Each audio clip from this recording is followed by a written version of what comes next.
Hello again, this is Jesse Gallarzo welcoming you to another video of the Python Learning Workshop. Now, the last time that we were here, we went ahead and talked about a couple concepts. We talked about print statements.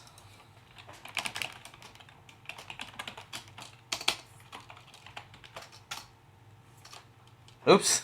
We talked about print statements, we talked about data types. Oh. See? And that's an error right there. How to print data types.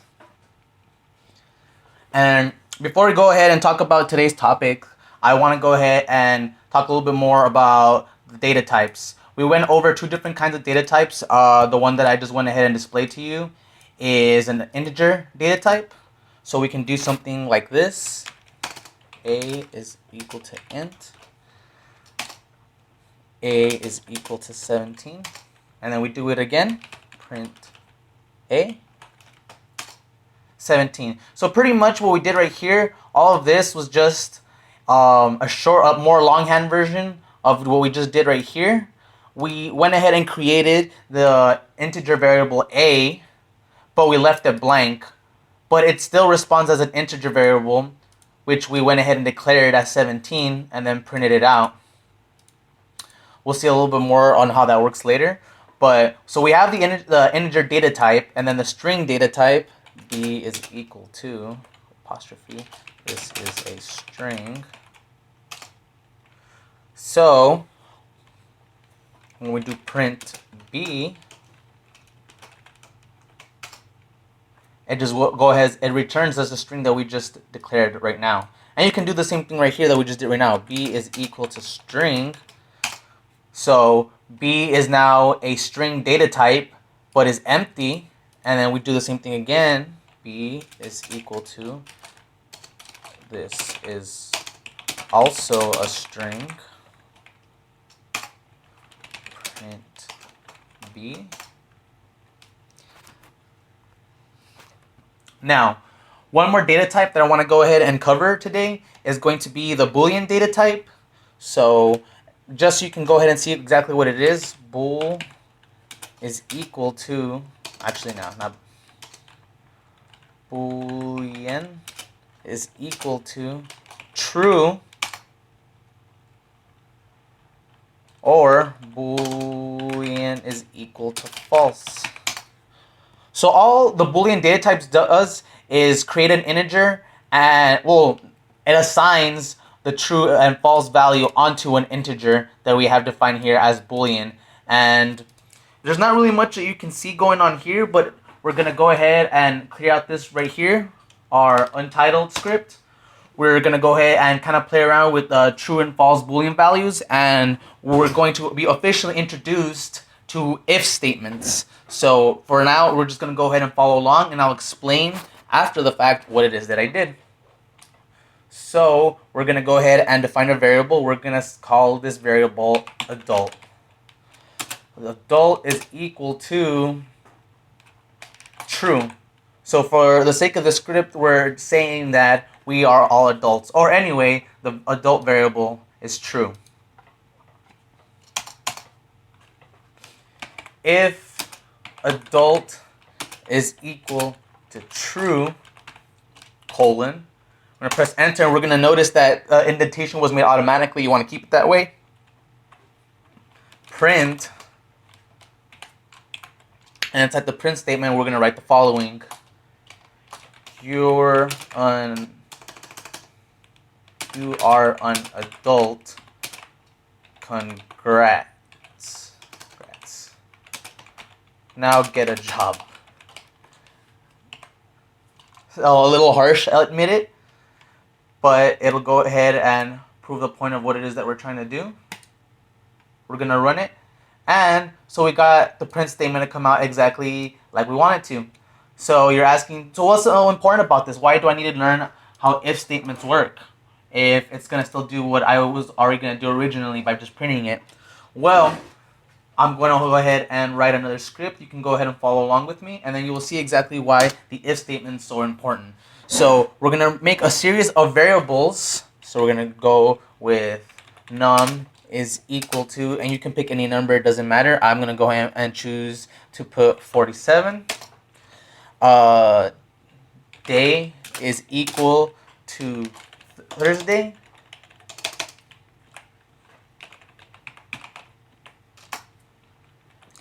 We're gonna put one called age is equal, no, not age. We're gonna go ahead and stick with adult. Adult is equal to true. So we're gonna go ahead and make our new if statement right here. If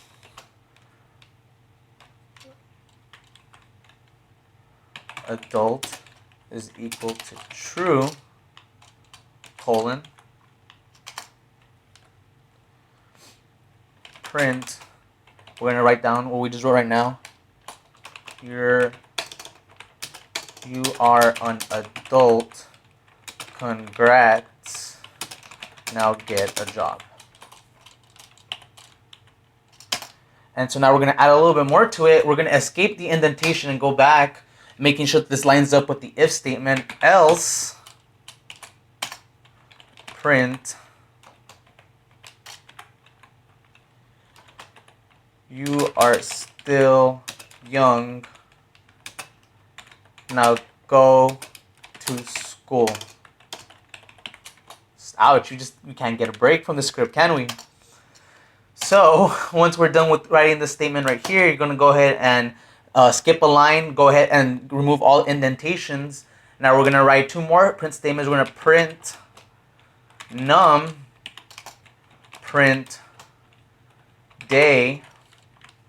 Now that we have this done, we're gonna go ahead and run our script. So we have the following 3 lines printed out. You are an adult, congrats, now get a job. We have the number 47 that was followed afterwards, and then the last print statement was day.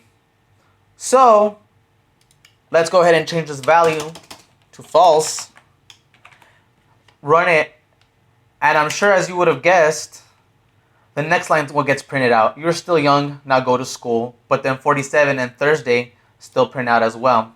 And see, that's what's important about not only these if statements, but these true or false values. Because we can use these Boolean values, true and false, in conjunction with the if statements, so that we can kind of control the flow of how the script runs. We can either pick this code to execute or this code to execute, and then it'll still continue as normal and execute the last pieces of string of code.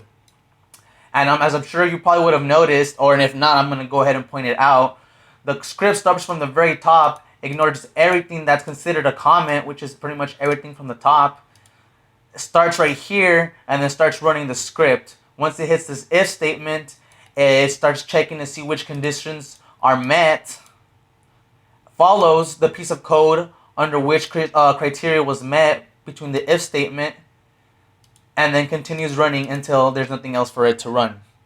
So let's go ahead and back up a little bit. Let's analyze this if statement a little bit more. So we have the if keyword right here, indicating the start of the if statement.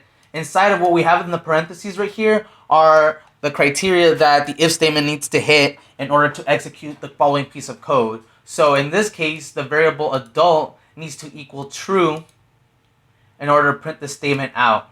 Now, right here, the 2 equal signs right here are indicating a comparison operator, similar to the operator that we saw earlier, where we just added, or combined two variables together. We can go ahead and do right here, day plus num. So if we would run that code, we get Thursday 47. But this operator, the 2 equal signs, are used for comparisons. What this one is doing particularly is trying to check to see if the variable adult equals to the value true. And you just want to make sure that you're careful with this, because a lot of times, especially with people that aren't familiar with the Python syntax, is you'll be tempted to do it the same way right here, and that's going to mess up your code, because what it's going to do here, instead of comparing the values, it's going to change it to true. If adult equals true. So it doesn't compare the value to the value of true. It just assigns true to the variable adult. So you guys, again, just want to be careful. And then I'm going to go ahead and show you some of the other operators that we're going to be using later on in our scripts. Maybe not all of them, but you're going to get to recognize them a little bit. So we have the open bracket as less than, the closed bracket as greater than. If we want to do less than or equal to, we do this, less than and equal to, greater than and equal to, which is what we just saw right now, and then not equal to. So, if statements, checking if the adult variable is equal to true, print out the following statement. Now, if it's not, like in the case that it is right here, adult is false, it falls under the else statement. So if it's not true, if it's true, do this, else. Otherwise, if it's not true, you're going to go ahead and do this right here. Print the statement saying that, no, we're not adults, we're still young, and so we still need to go to school. Okay, so we can also use numerical values instead to kind of do these type of comparisons. So we're going to go ahead and get rid of the Boolean value for adult, and we're going to make it to a numerical value. And you know what? We're going to go ahead and make the script prompt us for that age. So we're going to put input. Actually, we're going to cast it as an integer first, so that way it already knows that it's an integer data type. Input. Inside of input, you want to go ahead and put the apostrophes, and inside we're going to ask the question, how old are you? So when the script asks us how old we are, we're going to go ahead and give it that numerical value. We're going to store it for adult as the variable for it, and now here we're going to change it. So instead of checking for the true data type, the Boolean data type, we're going to go ahead and change it to greater than or equal to 18. So the script's going to try and figure out is if the adult variable is greater than or equal to 18, that means, actually, you know what? I'm going to change the adult to age just so that makes a little bit more sense. Oh, I just realized I misspelled adult. I'm sorry about that. Age. Print, you are an adult, congrats, now get a job. So, it's still going to do the same thing.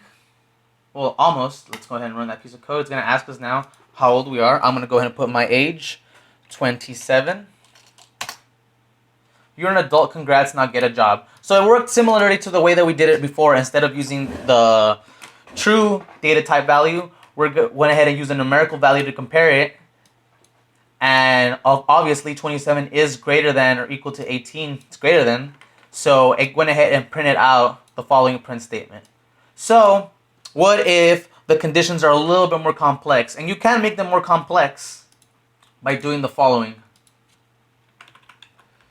Let's see. We're going to go ahead and space right there. We're going to make something. We're going to write this down. Elif. Go ahead and do the parentheses. The colon. And then space. So now elif, or else if for short, is going to check for a different condition that the script can either satisfy or not fulfill, and then move on to the next statement.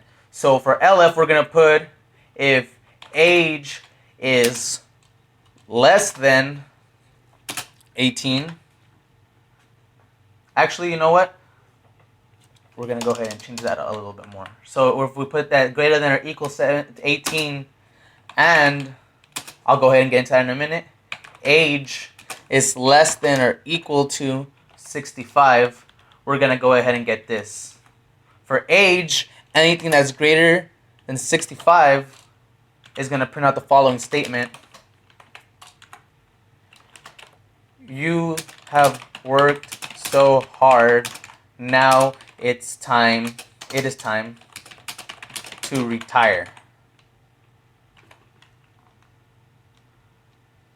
So now we have two different conditions that we need to check for. We need to check to see if our age is somewhere between 18 through 65. And if we are, then we're still adults and we can still go ahead and get jobs. Or we have to go out and get jobs, I'm sorry. If we're over the age of 65, it's been determined that obviously we've worked so hard for so many years and that now it's time for us to retire. If none of us fill or if the age does not fulfill any of these criteria for the if statements right here, if it's less than 18, then we're still considered young, and then we still as such have to go to school. So let's go ahead and run that right now. How old am I? Now, I indicated earlier that I was 27 years old. Let's say for the sake of argument, for just a second, I'm 66. See? So it skips the print statement right here because we do not fulfill the criteria for the if statement. Before we hit the else, it was indicated that our age is indeed greater than 65. It was 66. So then this print statement was executed. And since this print statement was executed, the else statement here was ignored. And then the regular flow of the script continued until it hit at the very end, right after print day. And so that's pretty much what it comes down to for if statements. They control the flow of your script. Oh, and before I go ahead and wrap this up, to explain what this and statement is, whenever you're doing conditional statements like if statements, you can always add additional conditions to the one statement. So as we did right here, it made sure to check that our age was in the range group between 18 to 65. So if it were to follow like we did right now, 66, it's not greater than, it's not less than. So it went ahead and went to this next statement. But as you can see, it checked both of these conditions first before it went on to the next statement. So you can go ahead and do and, or if you were to change it to or is a big difference because it doesn't matter that your age were to hit 18 or 65. As long as it filled one of these criteria. So if I were to put, let's see, greater than 18, we're going to do 19. No, because it would still fill in that criteria. Let's go ahead and we're going to change these right now just for the sake of argument.